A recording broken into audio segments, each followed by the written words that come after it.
બે દિનથી મારી તબિયત ખરાબ હતી. તબિયત ખરાબ એ જે મારથી ફરવા જવાય પણ મારથી રૂમ સફાઈ નહીં વેતો. આજે વહેલા જલ્દી ઉઠીને સૌથી પહેલાં મોઢું બીજું ધોઈને પછી વસણો હોપટું ને સફાઈ મેકી કરો બી તો વળી પહેલાં મેં કીધું ઝાડુ માર્યું પૂરા રૂમ મેં, પછી ઝાડુ મારવા પૂટે પોતું માર્યું, વળી પૂટે બર્તન ધોયા, પછી દીવાબત્તીના પૂજાવાળા બર્તન ધોયા ને વળી પૂટે હું જાવડી ઝીલવા ને ઝીલીને આવીને પછી કરું પી પૂજા ઠાकुरજીની પૂજા કરવા પૂટે પોદમ जो मां गुड़े पोदड़ में पानी घालो ने पसे मां साथी ने ककड़ी खराबो अन्न बारम थोड़ा ठानी है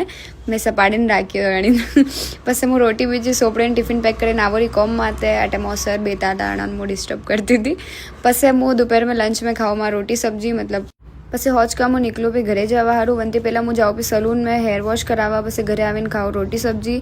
ને બાટી ખાવા બુટ્ટીમાં મૂડું કતરા બનાવો ભારો તો ખરી કે બાટી ખાતો વેરાય. પછી જાઉં સિલિન્ડર ભરાવા બસ में જાઉં ઠાकुरજીના દર્શન કરવા ને પછી હું જાઉં થોડી વાર ગનગોર ઘાટમાં તો બેવા પછી વાસી વટેથી આવો ને હજી પેટ્રોલ ગાહી સિલિન્ડર ભરવાનું નહીં હતું કે અંકલની દુકાન બંધ હતી તો મેં ઉપરથી ફોન કરીને અડાને બોલાવ્યા. પછી ઘરે આવીને દૂધ પીને હોતી थी मां ब्लॉग पहली बार देखे रहे हो तो ये रस मारवाड़ी ब्लॉग देखवा મને ફોલો કરો. ટાટા.